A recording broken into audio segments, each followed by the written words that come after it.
Selamat malam teman-teman sekalian. Pada malam hari ini kita akan berbicara mengenai Marxisme. Jadi Karl Marx ini adalah seorang tokoh pemikir dari Jerman. Bisa dianggap sebagai filosof, ekonom, sosiolog juga. Karena teorinya merambah ke wilayah filsafat, ekonomi, sosiologi, antropologi, bahkan pendekatannya masuk ke wilayah agama gitu kan. Jadi ada teori yang menarik dari Marxisme, yaitu teori tentang pertentangan antar kelas.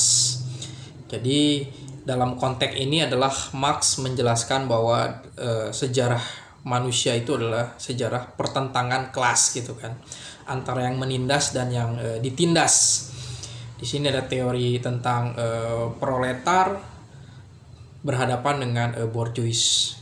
Jadi yang namanya proletar itu orang yang berjuang mempertahankan, yang ingin merebut merebut kemenangan lah. Jadi cita-cita Marx adalah kesetaraan, kesamaan gitu kan.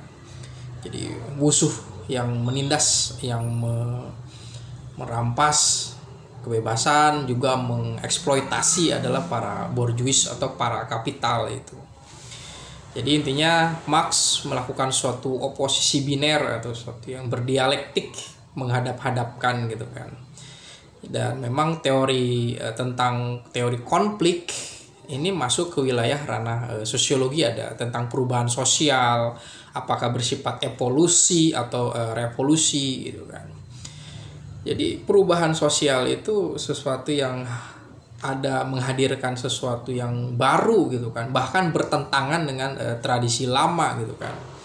Misalnya orde baru harus berhadapan dengan perubahan, maka lahir orde reformasi gitu kan, yang berusaha menentang dui fungsi ABRI, terus pembatasan kekuasaan itu harus dibatasi gitu kan. Ini kan sesuatu yang anti tesa atau berlawanan gitu kan. Tapi ya tentu saja di Indonesia revolusi hanya terjadi di tahun 1945 atau 6 sampai 65 lah, sampai sekarang kan nggak ada revolusi, yang ada adalah reformasi. Jadi kita harus membayangkan bahwa teori konflik itu ya sesuatu yang terjadi di sekeliling kita gitu kan. Bahkan di lingkungan kerja kita sendiri gitu kan. Bahwa konflik itu akan selalu terjadi gitu kan, entah karena sesuatu yang memang alamiah gitu kan, berbeda pendapat atau ketidaksukaan, atau karena in group out group atau kelompok gitu kan. Kita masuk kelompok satu ya kita akan bertentangan dengan kelompok yang satu lagi, atau pada dasarnya ya berbicara tentang pertentangan antar kelas ini ya berbicara tentang kepentingan atau kekuasaan gitu kan. Ya kita harus menyadari itu gitu, bahwa ya memang sejarah manusia ini adalah pertentangan gitu kan, ya, kepentingan gitu kan.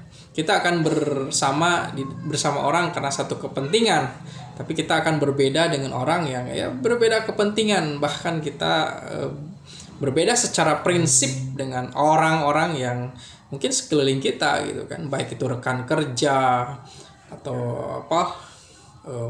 musuh politik gitu kalau kita seorang politisi gitu kan. Ini menjadi sesuatu pembahasan yang menarik teori Marx ini gitu kan. Selain membuka mata bahwa ya dunia ini adalah ranah konflik gitu kan. Ruang publik ini adalah ranah konflik gitu kan. Baik konflik secara individual atau konflik secara sosial gitu kan. Ini menjadi sesuatu cara pandang melihat hubungan antar personal atau masyarakat gitu kan, baik di lingkungan dalam skup yang kecil, misalnya tempat kerja, masyarakat lebih luas, itu selalu ada konflik, yaitu kepentingan gitu kan. Bahkan di dalam keluarga sendiri kan ada konflik kepentingan gitu kan. Jadi pertentangan antar kelas ini bukan hanya sekedar